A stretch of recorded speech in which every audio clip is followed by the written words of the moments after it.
అందరికీ నమస్తే. నేను మీ Anjali. Welcome back to Anjali cooking.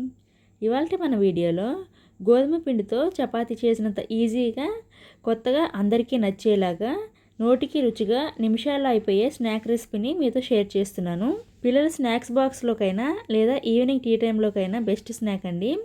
ఒక్కసారి చేసి డబ్బాలో స్టోర్ చేసుకుంటే మనం రోజు స్నాక్స్ కోసం వెతుక్కోవాల్సిన పని లేదు.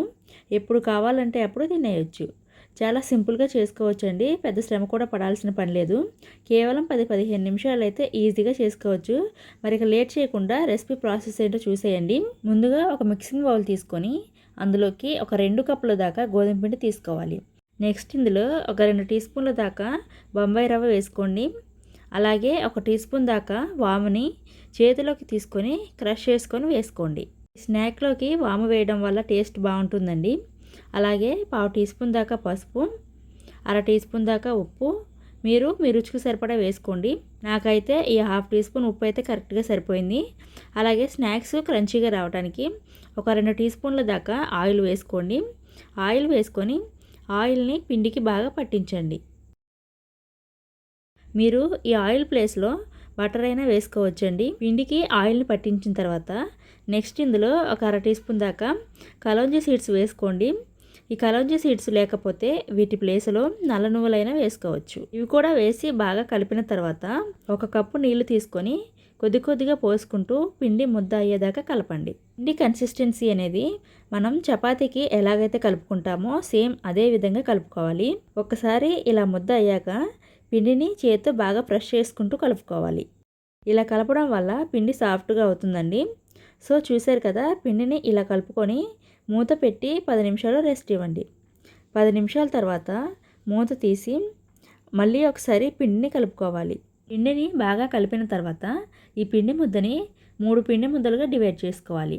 ఒక 2 పిండి ముద్దలు బౌల్లో పెట్టి ఒక పిండి ముద్దను తీసుకుని మిగిలిన వాటిపైన మూత పెట్టి పక్కన ఉంచుకోవాలి. ఇప్పుడు చాపింగ్ బోర్డు పైన కానీ చపాతీ పీట పైన కానీ కొద్దిగా పొడిపిండి చల్లుకొని పిండి ముద్దని పెట్టుకొని పైన పిండి చల్లుకోవాలి. చపాతీ కర్రతో రోల్ చేసుకోవాలి.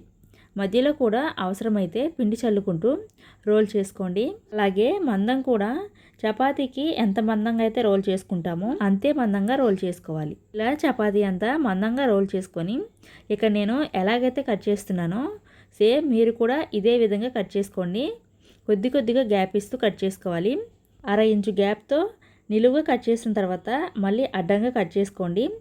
ఇలా కట్ చేసుకొని ఇప్పుడు వీటిని చేత్తో కాకుండా అట్లకాడతో ఈ విధంగా తీసుకోవాలి. చేత్తో కంటే కూడా ఇలా అట్లకాడతో అయితే ఈజీగా తీసుకోవచ్చండి.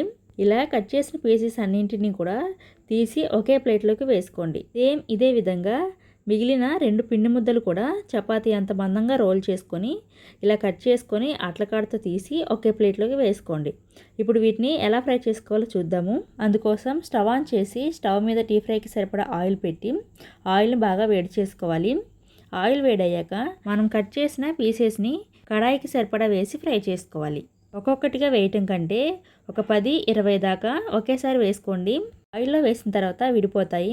ఆయిల్లో వేసిన వెంటనే కదపకుండా 1 నిమిషం ఆగి తరువాత అటు ఇటు కదుపుతూ ఈవెన్గా వేయించుకోండి. అలాగే వీటిని మీడియం ఫ్లేమ్లోనే వేయించుకోవాలి. మీడియం ఫ్లేమ్లోనే వేయించుకొని ఇలా గోల్డెన్ కలర్లోకి వచ్చి క్రిస్పీగా అయ్యి ఆయిల్లో వచ్చే నురగ తగ్గింది అంటే ఇవి కరెక్ట్గా ఫ్రై అయినట్టే అండి. అప్పుడు వెంటనే ఆయిల్లో నుండి తీసేసి ప్లేట్లోకి తీసుకోండి. సేమ్ ఇదే విధంగా మిగిలిన వాటిని కూడా బ్యాచెస్ వైజ్గా వేసుకొని ఫ్రై చేసుకోండి. సో అంతేనండి, చాలా ఈజీగా గోధుమ పిండితో 10-15 నిమిషాలు అయితే స్నాక్స్ అయితే రెడీ అయిపోయాయి. పిల్లలకైనా పెద్దలకైనా బాగా నచ్చుతాయండి. సో మీరు కూడా తప్పకుండా ట్రై చేయండి. రెసిపీ నచ్చితే ఈ వీడియోకి ఒక లైక్ చేసి ఈ వీడియోను మీ ఫ్రెండ్స్ అండ్ ఫ్యామిలీకి షేర్ చేయండి. ఇలాంటి మరెన్నో టేస్టీ రెసిపీస్ కోసం మా ఛానల్ సబ్స్క్రైబ్ చేసుకోండి. Thank you for watching.